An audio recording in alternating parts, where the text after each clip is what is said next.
بسم اللہ الرحمن الرحیم۔ پیارے دوستوں، آپ دیکھ رہے ہیں اسلامک کہانی۔ مجھ ناچیز کو دنیا امن رضا قادری کے نام سے جانتی ہے۔ آج کی اس ویڈیو میں ہم ایک بادشاہ اور اس کے نوکر کی بیوی کے عشق کا واقعہ بیان کریں گے۔ پوری کہانی ضرور سنیے گا۔ ایک بادشاہ محل کی چھت پر ٹہلنے چلا گیا۔ ٹہلتے ٹہلتے اس کی نظر محل کے نزدیک گھر کی چھت پر پڑی، جس پر ایک بہت خوبصورت عورت کپڑے سکھا رہی تھی۔ بادشاہ نے اپنی ایک باندی کو بلا کر پوچھا، کس کی بیوی ہے یہ؟ باندی نے کہا، بادشاہ سلامت، یہ آپ کے غلام فیروز کی بیوی ہے۔ بادشاہ پر اس عورت کے حسن و جمال کا نشہ چھا چکا تھا۔ اس نے فیروز کو بلایا۔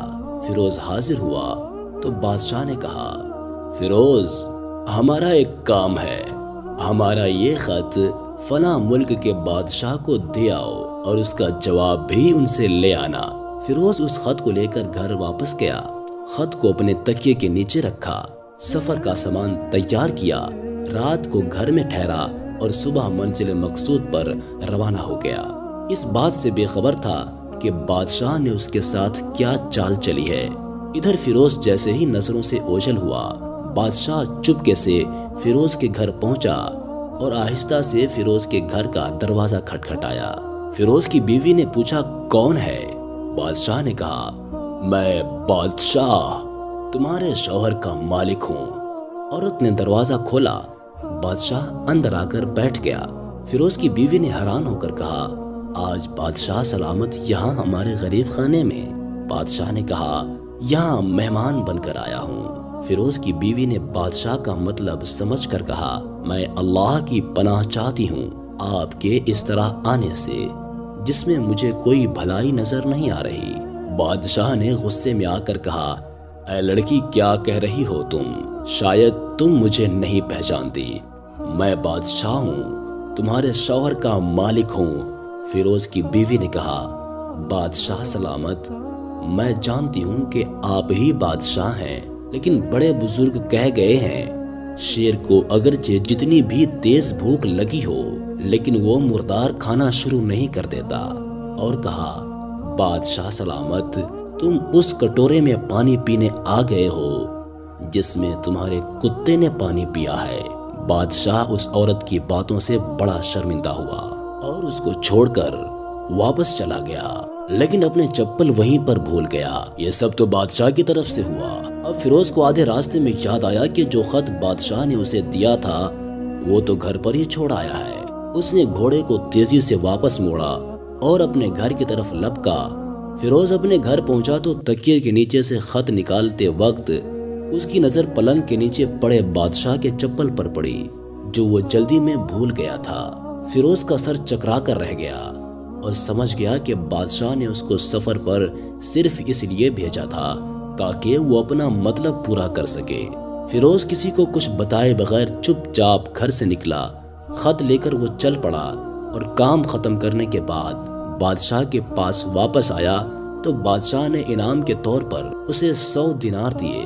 فیروز دینار لے کر بازار گیا، عورتوں کے استعمال کے قیمتی کپڑے اور کچھ تحفے بھی خریدے۔ گھر پہنچ کر بیوی کو سلام کیا اور کہا، چلو تمہارے میکے چلتے ہیں۔ بیوی نے پوچھا، یہ کیا ہے؟ کہا، بادشاہ نے انعام دیا ہے اور میں چاہتا ہوں کہ یہ پہن کر اپنے گھر والوں کو بھی دکھاؤ۔ بیوی نے کہا، جیسا آپ چاہیں۔ بیوی تیار ہوئی اور اپنے والدین کے گھر اپنے شوہر کے ساتھ روانہ ہوئی۔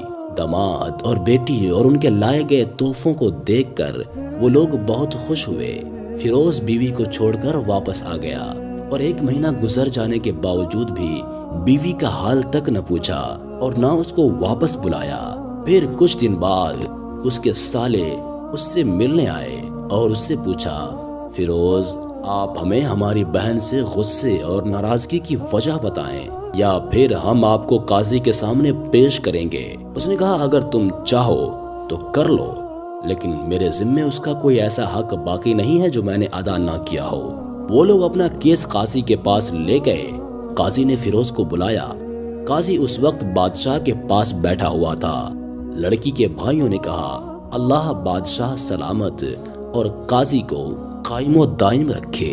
قاضی صاحب، ہم نے ایک ہرا بھرا باغ، درخت پھلوں سے بھرے ہوئے اور ساتھ میں میٹھے پانی کا کنواں اس شخص کے حوالے میں دیا تھا۔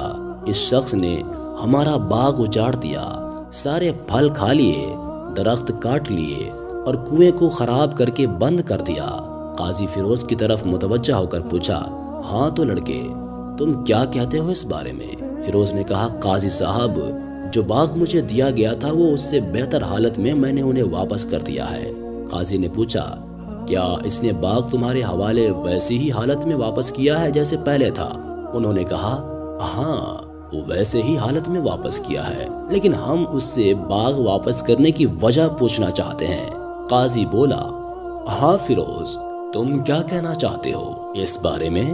فیروز نے کہا، قاضی صاحب، میں باغ کسی بغض یا نفرت کی وجہ سے نہیں چھوڑا، بلکہ اس لیے چھوڑا کہ ایک دن میں باغ میں آیا تو اس میں نے شیر کے پنجوں کے نشان دیکھے تو مجھے خوف ہوا کہ شیر مجھے کہیں کھا نہ جائے، اس لیے شیر سے بچنے کی وجہ سے میں نے باغ میں جانا بند کر دیا۔ بادشاہ جو ٹیک لگائے یہ سب کچھ سن رہا تھا، اٹھ کر بیٹھ گیا اور کہا، فیروز، اپنے باغ کی طرف امن اور سلامتی سے جاؤ اور نہ ڈرو۔ اللہ کی قسم، اس میں کوئی شک نہیں کہ شیر تمہارے باغ میں آیا تھا، لیکن وہ وہاں پر نہ تو کوئی اثر چھوڑ سکا، نہ کوئی پتا توڑ سکا اور نہ ہی کوئی پھل کھا سکا۔ وہ وہاں تھوڑی دیر ٹھہرا اور مایوس ہو کر لوٹ گیا، اور اللہ کی قسم، میں نے کبھی بھی تمہارے باغ کے قریب لگے مضبوط دیواروں جیسی دیواریں نہیں دیکھی۔ فیروز اپنے گھر لوٹ آیا اور اپنی بیوی کو بھی واپس لے لیا۔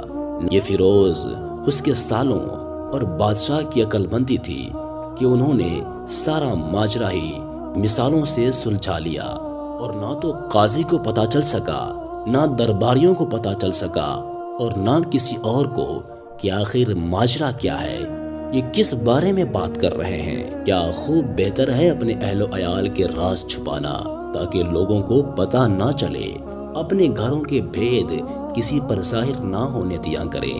ہم یہ امید کرتے ہیں کہ آج کی یہ ویڈیو آپ کو پسند ضرور آئی ہوگی۔ ویڈیو پسند آنے کی صورت میں ویڈیو کو لائک کرنے کے ساتھ ساتھ دوستوں کے ساتھ بھی شیئر کیجیے گا۔ اپنا اور اپنے پیاروں کا بہت سارا خیال رکھیے گا۔ اللہ حافظ۔